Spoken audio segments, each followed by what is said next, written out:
Belgium. It's a country which often has to justify its own existence. Sandwiched between France, Germany and the Netherlands, its population is divided amongst those who speak, well, French, German and Dutch. Since about 6 seconds after its foundation, other nations have often spoke of dividing Belgium up. So given how often its existence has both been questioned and threatened, there's an obvious question to answer. Why does Belgium exist? The first thing to answer is how Belgium came into existence in the first place. After the Napoleonic Wars, Europe was a drastically changed continent, and one of the major changes that occurred was that the Austrian Netherlands was incorporated into the brand new United Kingdom of the Netherlands. King William I of the Netherlands was a Protestant who had little interest in preserving the rights of the South's Catholic residents. He used much of the South's industrialised economy to fund the North, and he was also a bit of a despot. This was obviously a problem, and in 1830, when riots broke out, talk soon turned to secession. William tried to crush the revolt, but many troops in the south quickly defected. William needed help, and so he asked the Great Powers for assistance. And the Great Powers did help,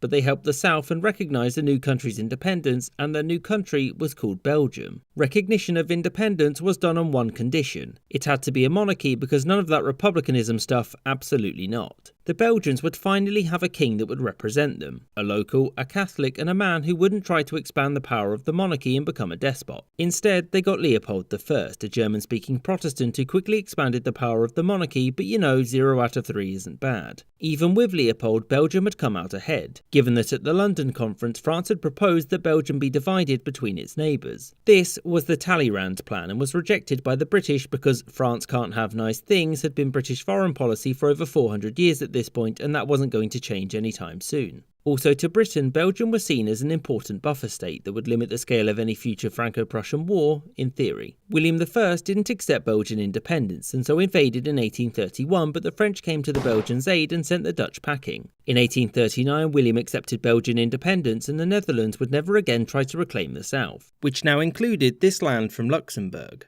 And it was also in this year that Britain guaranteed Belgian neutrality. Immediately after Belgium's formation, tensions arose between the Dutch-speaking population in the north, the Flemish, and the French-speaking southerners, the Walloons, whose language was the official language of the state. The initial hope was to get northerners over time to speak French, but fun fact, no. Tensions between the two groups would rise, but the threat to dissolve Belgium never went anywhere since both peoples largely saw unity within Belgium as better than the alternatives. So what about any future threats? Finding out why Belgium exists in the first place isn't the same as asking why it still exists. And the fledgling nation wasn't without its concerns. French and German leaders coveted parts of Belgium in the late 19th and early 20th centuries, but the British guarantee and a fear of upsetting the balance of power stopped any action. It wasn't until World War I that the second tangible threat to Belgium's existence occurred when German troops crossed into the country in order to get to France. Germany occupied most of the country, and after the war the plan was for these areas to be annexed into Germany, and these areas would become a rump state under a new monarchy. Towards the end of the war, Germany made a concession on these demands and would respect Belgian independence so long as it was split into two nations, the northern Flemish one being aligned with Germany, who would gain Antwerp.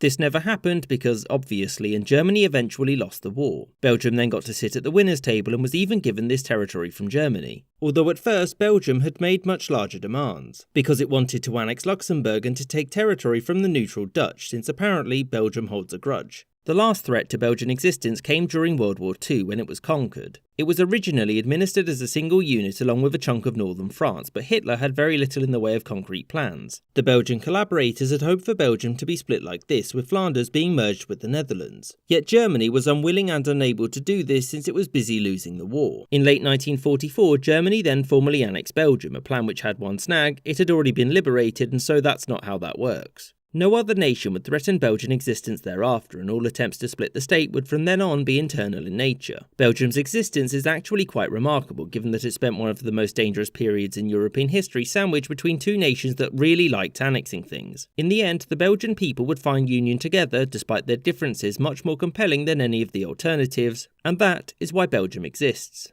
I hope you enjoyed this episode, and a special thanks to my Patreon supporters: James Bisonet, John Lucid, Danny Maloney, A Man of Culture, Marvin Cassow, John Bizquez, Mo, Rob Waterhouse, James Castaneda, Aaron the White, Jordan Longley, Gustav Swan, Marcus Arsner, Rashid Ali, Filda Oink Oink, Izzy, Spinning Three Plates, David Silverman, Maggie Paxkowski, Spencer Lightfoot, Winston Kaywood, Robert Wetzel, Anthony Beckett, Lexi Schwinn, Sky Chappelle and Kelly Moneymaker. I mean, it wasn't a bad plan exactly.